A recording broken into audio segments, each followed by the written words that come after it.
La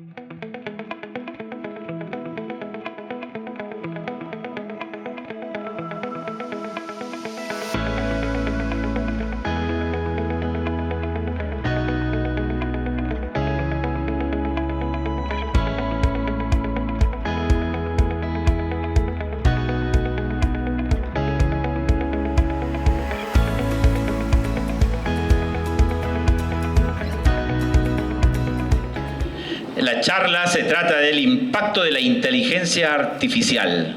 Estará a cargo del ingeniero Anthony Alcalá Beltrán y será de manera remota. A ver, estará lista la presentación, el ponente. Impacto de la inteligencia artificial.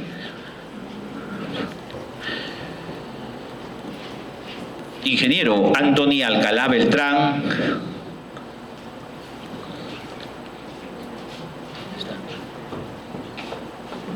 Hola, ¿qué tal? ¿Cómo están? ¿Me logran escuchar desde allá? Sí. A ver.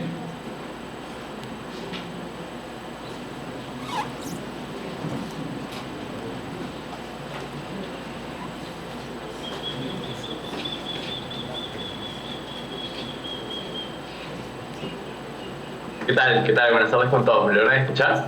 ¿Sí? Sí se escucha. ¿Podemos subir el volumen? Por favor.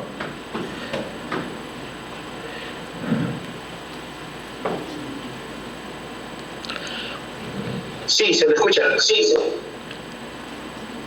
Sí. Horizontes de la inteligencia artificial generativa, revolucionando el sector minero energético. ¿Estamos listos? Perfecto. Sí. Perfecto. Entonces, primero que nada, agradecerles por la invitación, por ser parte de la Semana de la Calidad. Me presento, yo soy Anthony Alcalá, yo me encargo de todo lo que es estrategia comercial de Microsoft para lo que viene a ser el frente de datos, inteligencia artificial, y hoy les voy a contar un poco de los horizontes de la inteligencia artificial para el sector minero energético. Les voy a arrancar con una pequeña presentación, una pequeña introducción.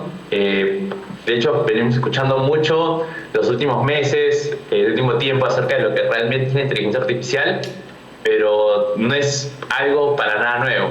Y de hecho es algo con lo que venimos conviviendo ya hace muchos meses, hace muchos años, hace gran cantidad de tiempo. Haciendo un poquito de historia, de hecho el concepto de inteligencia artificial nació por ahí en el 1950, estaba enfocado en validar o realmente ver si una máquina podía responder tal cual como lo hacía un hombre, como lo hacía una persona, como si podía razonar, si pudiera responder, si pudiera tener memoria y demás. Ya con el avance de la computación, con el avance del cómputo, ya para el año 97 apareció un nuevo concepto que es el famoso Machine Learning. ¿Qué significa Machine Learning? Básicamente es que una máquina, uno le puede dar números, le puede dar cifras, y así la máquina puede hacer predicciones y puede darte también un resultado a partir de la información que tú le estás dando. Sigue avanzando la tecnología, ya para el año 2017 nació un nuevo concepto que se llama el Deep Learning o el aprendizaje profundo, en el cual a la máquina, a los sistemas, ya no solo le dábamos números y cifras, sino que también teníamos la capacidad de darle imágenes, la capacidad de darle video, la capacidad de darle audio, y de esa forma la máquina podía interpretarlo, entenderlo y también darnos algunos resultados interesantes. Pero para el 2021 sucedió algo muy novedoso que de hecho fue lo que realmente hizo totalmente la diferencia en el campo de inteligencia artificial. Apareció un nuevo concepto que se llama la inteligencia artificial generativa, que como bien lo dice su nombre, tiene esa capacidad de poder generar texto, poder generar audio, poder generar video, poder generar contenido. ¿Cómo funcionaban antes las plataformas digitales? Es tú le pedías algo y en base a lo que ya estaba creado te traía la información. O sea, por ejemplo, uno quería, no sé, investigar acerca de algún concepto, escribía en el buscador el nombre de lo que quería y en base a toda la información que hay en internet te traía un resultado. Lo que hace ahora la inteligencia artificial generativa no es traerte un resultado ya existente, sino crear en base a tu pregunta, en base a tu consulta, en base a lo que te estás pidiendo, un nuevo contenido a medida específico en tiempo real. ¿Y por qué se hizo tan famosa la inteligencia artificial generativa? Porque rompió dos barreras muy grandes. ¿Cuáles son? La primera era de conocimientos. Si antes tú querías hacer algún algoritmo, alguna predicción, algún machine learning, tenías que saber lenguajes de programación, tenías que saber temas de matemáticas, temas de estadísticas, y era muy complejo. Al día de hoy creo que ya todos hemos utilizado ChatGPT sin tener que hablar en Python, en lenguaje de programación complejo, sino que del mismo lenguaje natural humano que es el que todos hablamos. Y la segunda gran barrera que rompió la inteligencia artificial generativa era el tema de costos. Antes, para hacer inteligencia artificial, tenías que invertir en servidores muy grandes, costosos, CPU más potente y demás. Ahora, bueno, como les decía, ¿no? ChatGPT incluso lo tienes de forma gratuita. Entonces, tanto romper la barrera, primero la de conocimiento para utilizarla, y segundo, la barrera de costos, la que hizo y volvió tan famosa esa tecnología de inteligencia artificial generativa. Y ya entrando un poco más al campo, pensemos y quiero contarles un poco de qué aplicaciones hemos estado desarrollando desde Microsoft. Entonces, aquí tenemos listado un poco de los macroprocesos que encontramos dentro de la operación minera, toda la parte de exploración, evaluación y planeamiento, toda la parte de desarrollo y construcción. Ya cuando tenemos todo desarrollo construido, toda la parte de extracción minera, luego eso, una vez que extraemos, todo lo que es procesamiento de beneficio, cumplimiento normativo, comercialización, cierre y rehabilitación. Entonces, el primer caso que les quiero hablar está muy enfocado en todo lo que viene a ser la parte de procesamiento y beneficio. Y de hecho, ustedes deben conocer a BHP, que es quien tiene la minera escondida. ¿Qué pasa con esta mina? Es que desarrollamos un caso de uso muy interesante. Aquí les he dejado el QR por si alguien desea extenderlo y expandirlo. Pero, ¿qué buscamos hacer, no? Es cómo podemos hacer más eficiente su proceso de recuperación de cobre utilizando inteligencia artificial. Ese es uno de los primeros casos que les quiero contar. Entonces, dentro del proceso de explotación, mientras se iba desarrollando el proceso, tenían toda una cantidad de sensores que lo que hacían era la recolección en tiempo real de cómo se estaban comportando el añadido de aditivos. Lo que hicimos fue desarrollar un machine learning que lo que permitía hacer toda esta capa de machine learning es ir brindándole las recomendaciones al ingeniero que estaba a cargo de este proceso de explotación y de la agregación de aditivos.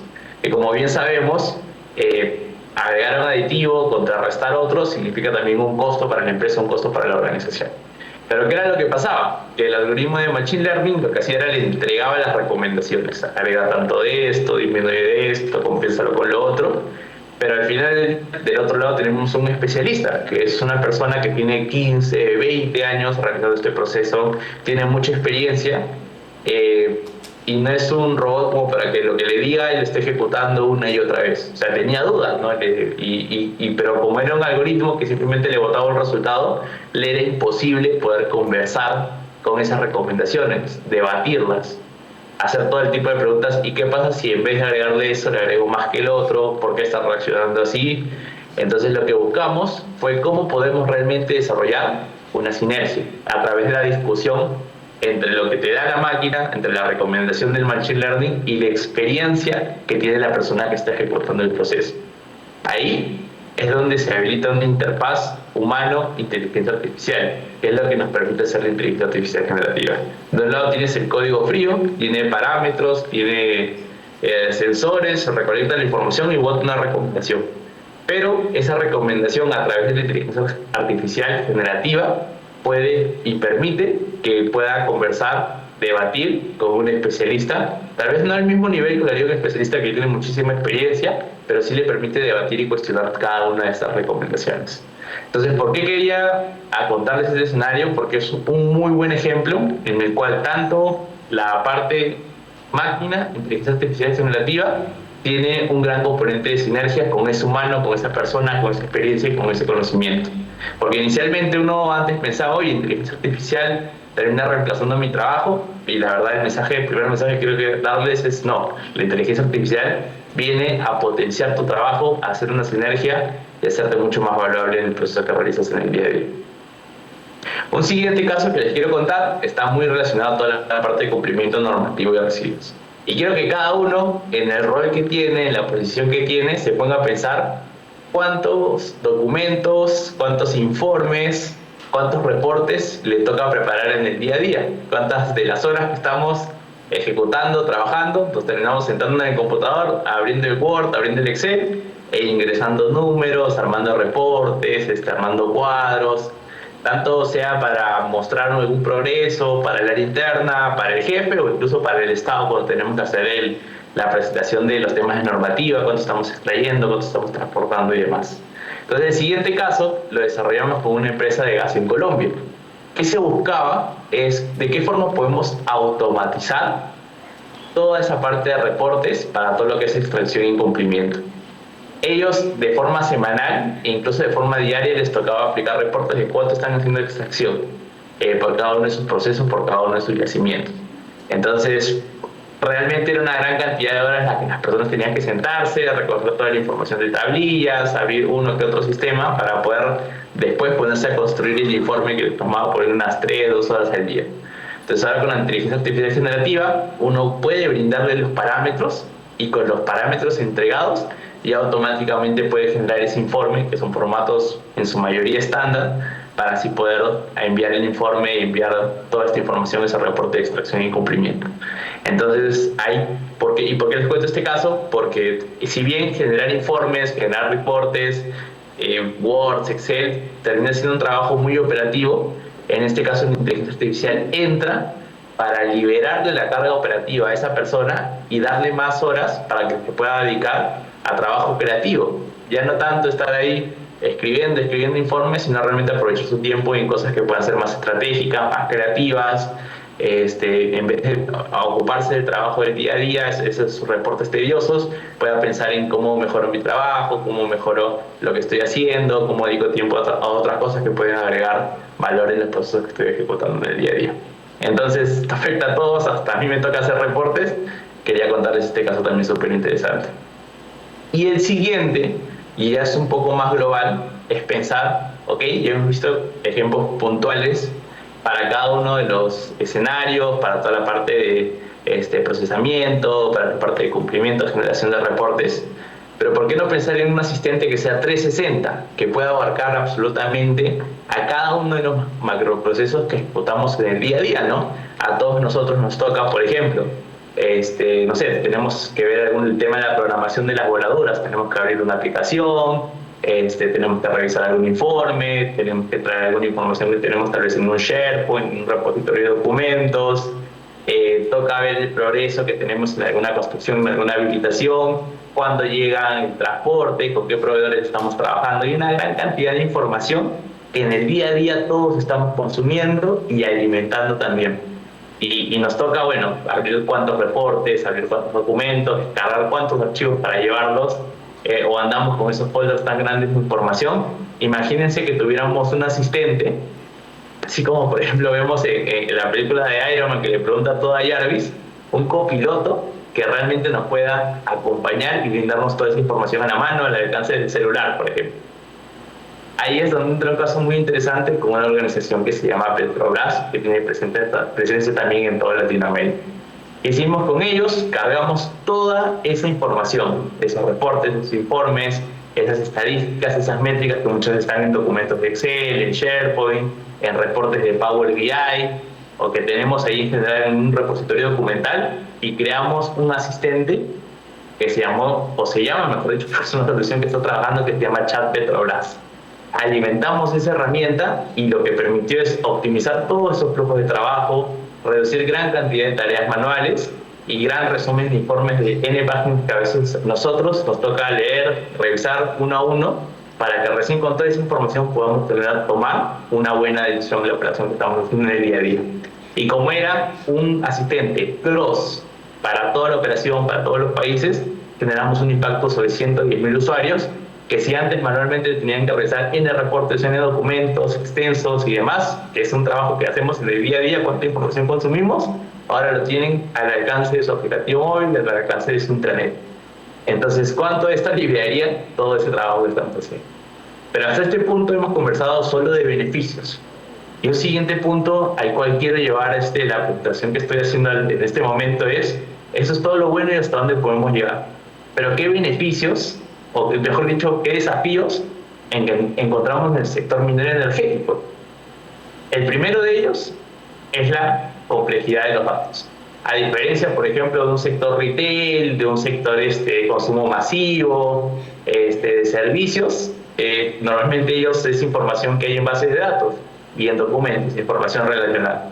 Pero ¿qué pasa en el sector minero? Tenemos no solo información en base de datos, tenemos información cartográfica, tenemos planos, tenemos videos, tenemos fotos, tenemos informes complejos de muchas páginas. Entonces hay una gran complejidad de datos porque vienen en muchos volúmenes. Todos los sensores de cada una de las herramientas que tenemos vienen en formatos distintos, tenemos que conectarnos a los SCADA. Hay un reto muy grande en este sector que es esa complejidad de datos, y cómo vemos la solución a ese reto es cómo montamos una buena plataforma donde podamos convivir y traer toda esa información. Porque recuerden que al final del día la inteligencia artificial es como un niño, uno tiene que entrenarlo, tiene que educarlo, y una vez que está con la buena información, le hemos brindado la buena información, él va a poder respondernos también de una forma muy buena. Entonces ese es el primer reto, cómo resolvemos la complejidad de los datos. Segundo, los retos de infraestructura. Toda esta inteligencia artificial tiene que correr en algún cómputo, tiene que correr en algún CPU, en algunos equipos, son sistemas, entonces necesitan una capacidad de procesamiento. Entonces, ahí es un reto, ¿no? Porque cómo llevamos la infraestructura lo más cercano posible a los yacimientos, toda la parte de las minas, porque muchas de ellas incluso tienen retos, y acá voy al siguiente bloque, retos de conectividad. Entonces pensar de que, ok, mandamos toda la nube, corre en la nube y ahí lo procesamos, lo trabajamos, resulta muchas veces un reto porque muchas de estas zonas son alejadas. Entonces necesitamos lo que Microsoft decimos capacidades Edge o capacidades al pilo, que son capacidades que podemos correr para permitir estas cargas de inteligencia artificial lo más cercano a la operación, que les va a asegurar a ustedes que pueda funcionar de la mejor manera, ¿no? Y un cuarto punto también súper importante es, y se menciona mucho en los temas de inteligencia artificial, es cómo usamos de forma responsable esa inteligencia artificial, que como les decía hace un momento, se alimente de datos. Entonces necesitamos, siempre hay normativas de seguridad, cómo estás protegiendo la información, si es información sensible de proveedores, por ejemplo, o de ciudadanos que están alrededor ahí de los yacimientos y demás. Entonces es importante ver de qué forma ética usamos esa guía y usamos esa información. Y para cerrar un poco la presentación, me gustaría compartirles también algunas recomendaciones, porque ya sé que seguro muchos de ustedes se van con la idea de, oye, me gustaría aplicar esta IA, o he visto esta inteligencia artificial por este lado. Entonces, como organización, ¿cómo es que podemos empezar a pensar en una adopción segura, ordenada y que les dé confianza en temas de inteligencia artificial? Pues este es un poquito el framework que tenemos nosotros desde Microsoft. Lo primero es definir una visión y una estrategia. ¿Por qué es importante para nosotros que ustedes tengan una buena visión y estrategia? Porque literalmente a partir de ahí nace todo. Hay organizaciones que me dicen, Anthony, mi propósito para incorporar inteligencia artificial es que mis colaboradores sean mucho más productivos. Otros me pueden decir, Anthony, lo hacemos para ahorrar costos, ¿ok? Para liberar más tiempo de las personas. Entonces hay que definir la idea completa. Si vas a liberar el tiempo de las personas, ese tiempo que liberas, ¿para qué lo quieres utilizar? Hay incluso otras organizaciones que lo que nos dicen es, Anthony, yo solo quiero incorporar inteligencia artificial para posicionarme como un ente innovador en el sector, como alguien que destaca, y cuando uno vea el sector minero energético y piense en innovación, inmediatamente suene nuestro nombre. Ese es mi objetivo, no ahorrar en costos, no, innovación. Quiero ser como un referente de innovación en el sector. Cada empresa, cada organización, según su estrategia, es importante que tenga una buena visión y una buena definición de esa visión, porque alrededor de esa visión es que van a nacer los casos de uso. Obviamente los casos de uso son distintos. Si vemos productividad, van a ser muy distintos, así queremos posicionarnos como alguien o como una empresa súper innovadora. Una vez que tenemos súper aterrizada lo que viene a ser esa visión, a dónde queremos llegar y cómo queremos ser vistos con temas de inteligencia artificial, lo ideal es crear un roadmap. Y esto es súper importante, lo del roadmap o lo del plan de trabajo, porque ahorita literalmente estamos bombardeados por casos de uso de inteligencia artificial. Si alguno lee una revista del sector o algo, siempre hay un material de inteligencia artificial, siempre hay un caso de uso. El otro día estaba hablando con un jefe de mantenimiento y me ha pasado de todo, que me saca, no sé, un estudio de Gartner, etcétera, una documentación, un video de YouTube, pero esta persona me sacó un TikTok donde mencionaba ahí un caso de uso de inteligencia artificial que había visto y que le interesaría abordar más. Entonces, por todos lados estamos viendo información, casos de uso de aplicación de inteligencia artificial, Hay obviamente muchas de ellas que son más soñadoras, que con el metaverso, que con el avatar, hasta algunas que pueden resolverse de forma muy rápida. Entonces, si eso es un tema nuevo para la organización, es muy importante que podamos dividirlos, establecer una matriz, el primer eje que sea impacto y el segundo eje, viabilidad tecnológica y costos. Entonces, la idea es que podamos establecer un primer cuadrante, que son los que generan mucho impacto y que a nivel de costos y a nivel de inversión y complejidad tecnológica pueda ser corta, para que de esa forma vayamos ganando confianza en estas tecnologías. Un super caso que, bueno, pudiese ser interesante también ponerlo acá, lo estamos terminando de desarrollar con otra minera del Perú, es cómo usamos inteligencia artificial, reconocimiento de placas, para toda la parte de optimización de rutas de transporte. ¿Qué significa esto? Y ustedes lo deben saber incluso más que yo. Transporte era un driver de costos muy grande para esta minera. Entonces, con este caso de uso que no tiene mucho costo, el ahorro que le estamos trayendo de forma mensual a través de este transporte que lo tiene tercerizado en un proveedor es realmente enorme. Entonces, la idea es encontrar esos casos de uso que tienen gran impacto y bajo costo y complejidad para que vayan trayendo buenos resultados y ganando confianza dentro de la organización. Esos casos de uso que tienen mucho impacto y bajo costo o bajo complejidad tecnológica los denominamos quick wins. Miren la inteligencia artificial como absolutamente todas las tecnologías que han pasado por nosotros, ¿no? Hay un tema de confianza muy grande que se tienen que empezar a construir, ¿no? No solo desde el lado tecnológico, sino también desde el lado de personas. Y como les comentaba hace un momento, requisito importante, por no decir crucial, para que un buen algoritmo, una buena inteligencia artificial te funcione, lo mejor tú puedes contratar el mejor sistema de inteligencia artificial, pero si no le brindas los datos correctos para que la IA pueda analizarlo y brindarte soluciones o resultados, por más potente que sea el algoritmo de la tecnología, obviamente no te va a responder de la mejor forma. Así que muy importante también tener esos datos limpios, ordenados, y que puedan ser de calidad, para que con esa calidad alimentemos la tecnología de inteligencia artificial de la mejor manera. Y el último punto y la última lista, igual de importante que las anteriores, es el componente de personas. ¿Cómo construimos capacidades y hacemos una capacitación en escala? Esto ya invoca el bloque de personas. ¿A qué me refiero? Uno puede pensar que a través de la inteligencia artificial estos temas son únicamente el área de tecnología. Y algo que les voy a confesar es que los mejores casos de uso de inteligencia artificial con mayor impacto no nacieron de un área de tecnología, sino realmente nacieron de personas que están en la operación, que están en el día a día y que realmente ellos, entendiendo qué puede hacer y hasta dónde puede llegar la inteligencia artificial, son los que levantan la mano y dicen, oye, creo que podríamos ejecutar esto acá, y ahí vamos descubriendo casos de uso muy interesantes que aplican directamente al negocio, que aplican directamente a la operación. Entonces, esa sería mi última invitación. Pensemos en qué hacemos de día a día, qué es trabajo operativo, rutinario, y volteemos, démosle una vuelta a ver si podemos automatizarlo, liberarlo, quitar tal vez esas cargas operativas a ustedes y puedan dedicar más tiempo a hacer realmente trabajo operativo, trabajo que agregue mucho más valor a la operación que están haciendo en el día a día. Muchas gracias. Les pasé el formato.